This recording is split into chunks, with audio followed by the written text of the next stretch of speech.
Home Secretary Suella Braverman has been visiting Rwanda, and she has been having the time of her life.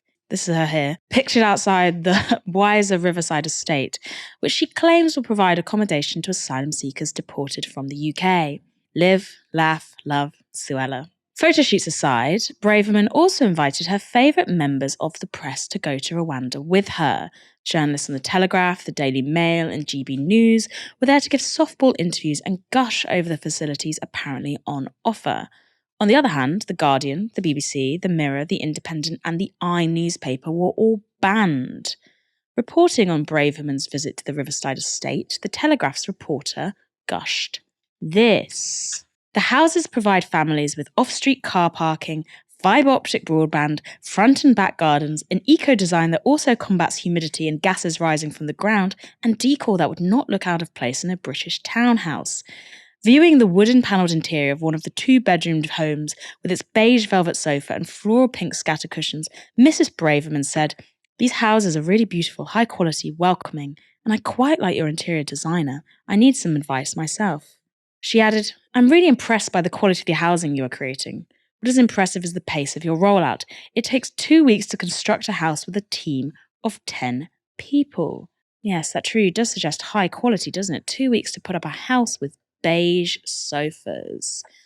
Later, GB News asked the Home Secretary what she would say to critics of this highly designed scheme. The policy still, of course, has its critics, Gary Lineker for one, opposition politicians. Would you encourage them actually to come here and see for themselves what Rwanda has to offer those who would come here and settle? Absolutely. I think there has been far too much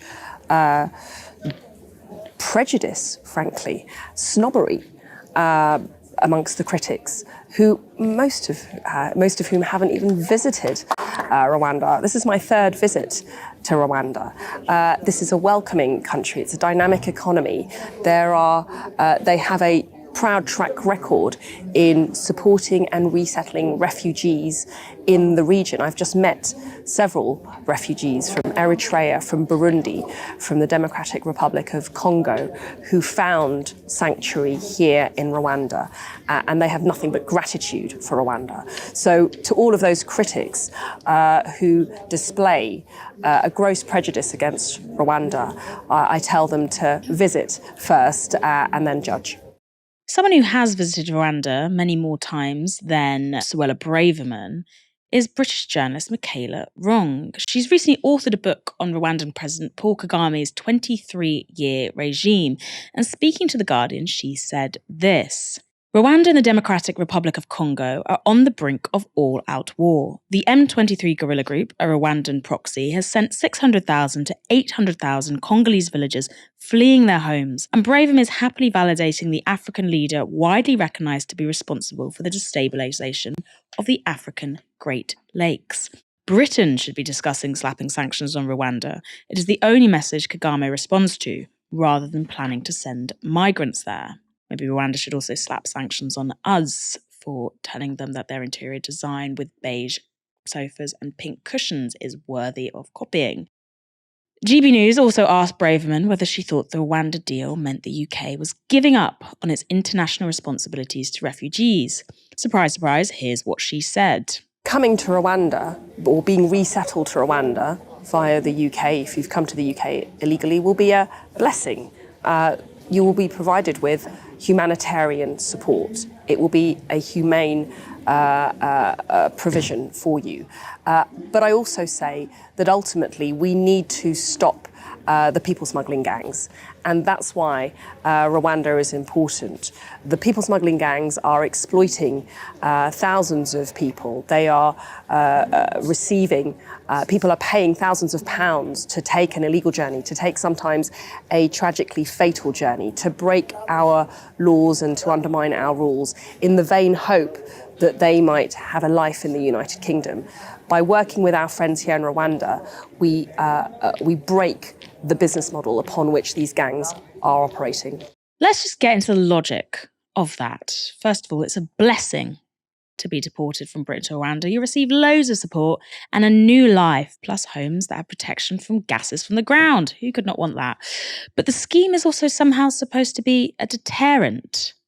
Those two things can't both be true. And let's talk about costs as well. The Rwanda scheme has so far cost the UK government £140 million. Yet not a single asylum seeker has found themselves in Rwanda yet. And that is because the first flight last year was blocked by the European Court of Human Rights using what's called a Rule 39 injunction. Braverman has also revealed she's been in talks with Strasbourg about making it harder for the court to block future flights. Sky News reports this. As part of talks with the Strasbourg court, the government has requested a higher legal threshold for any Rule 39 injunction that may be imposed on future deportation flights. It also wants the ECHR to take into account that the UK High Court ruled the Rwanda scheme was lawful. The government also wants to make legal representations if the court seeks another injunction in the future. It's also been revealed that private companies in the UK are making bumper profits from the misery of asylum seekers who spend months detained in hotels. BBC News reports this. BBC News has been told 395 hotels are being used to house asylum seekers as arrivals to the UK rose last year. Documents show one booking agency used by the Home Office trebled its pre-tax profits from 2.1 million to 6.3 million in the 12 months up to February 2022. The government has never publicly confirmed the number of hotels used, but a government source told BBC News it is now using 395 to accommodate more than 51,000 asylum seekers at a cost of more than £6 million a day. Now just imagine, instead of the government using an inefficient system in housing people in often inhabitable conditions and hotels that are poor safeguarding, if any, they actually allowed asylum seekers to come here via safe and legal routes and to work when they got here and build lives of their own. But no, this system makes much more sense. Now, other private companies making big bucks include Serco and the Mears Group. Ash, we've got private companies making millions from a broken asylum system while the Home Secretary surrounds herself with client journalists on a jolly in Rwanda. It makes me actively furious to see Suella Braverman do this.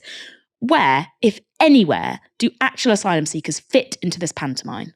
I think you've hit the nail on the head there, Moya. This isn't about actual asylum seekers at all. It's the government trying to deal with the very fact that they've been whipping up a moral panic about asylum seekers for so many years, as have governments before them. And now they need to be seen to be doing something about a problem that they themselves have created.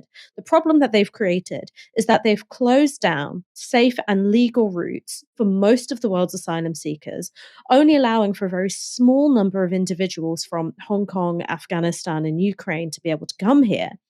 And the rest, who are still people to whom we owe a duty of care, who we must legally assess the asylum applications for, have been left with no real way to get here, unless by some miracle they've managed to get their hands on a tourist visa, which is very, very, very difficult to come by. There aren't ways for them to apply for their asylum status from abroad. And so when you close down all those routes and you make crossing a sea dangerous and busy shipping lane in small boats which are unseaworthy, having often paid thousands of pounds to smugglers to be able to do so, the only option, and then you go, oh, that's the problem, we've got to stop that. You're kind of boxing yourself in as a government to then having to do something which is expensive, inhumane, almost grotesquely cruel. There's almost this pantomime element of the cruelty. And also, it's not going to work. It is not going to work because, as you said, the logic is deeply flawed. If what you're trying to do is say, oh, this is the better way to process asylum applications, but people can't make asylum applications because they can't come here, and that's how we're going to, break the hold of the smuggling gangs. Ultimately, what you're doing is you're spending £140 million to do some really expensive showboating, doing some soft serve interviews with right-wing outlets, where basically you're playing to your base and going, look how nasty we're getting. Well, the whole time, your intention is to leave asylum seekers trapped in a state of limbo, either in countries that are unsafe for them or in countries which neighbour the country that they've fled, or indeed in France. Now, already, countries which neighbour the country that they fled take the bulk of asylum applications and the bulk of successfully granted asylum applications, refugee status. And when it comes to other European countries, Germany, Italy, France, they all take far more asylum seekers than we do. They process more asylum applications than we do. The people who want to come here, by and large, have some kind of connection to the UK, whether that's speaking the language or having family who are here, or having a community that they feel will be able to support them as they integrate in society and participate in society, or they've believed the UK's reputation as being less racist and more welcoming than many of our neighbouring European countries. So by and large, asylum seekers are people who have a claim to being here, who want to be here. There's a specific reason why they don't want to stay in France or Germany. That was the reason why they want to be part of that very small number of people who want to come here. And this entire Rwanda scheme is basically a very expensive way of keeping them in limbo. And what that means, if you're an asylum seeker and you're stuck in Calais, is that you're really at the mercy of the French police, because, of course, you've got Emmanuel Macron trying to play to his right wing audience at home. And that means empowering the police to often violently move on asylum seekers, to confiscate or destroy their belongings. And that's the life that we're condemning these people to. The right like to say, oh, France is a safe country. Why don't they just stay there? Well, lots of asylum seekers have been victims of really brutal violence, often at the hands of the state. That's why they don't want to stay there. So you're right to be furious at this. You're right to be furious at this whole shabby pantomime. You're right to be furious about what this means for asylum seekers. And you're right to be furious about the waste of public money that this represents, when you could spend a far smaller fraction of that sum in providing safe and legal routes, supporting people while they're waiting for their asylum status to be granted, and supporting them to enter the workforce, which is what most asylum seekers want to do.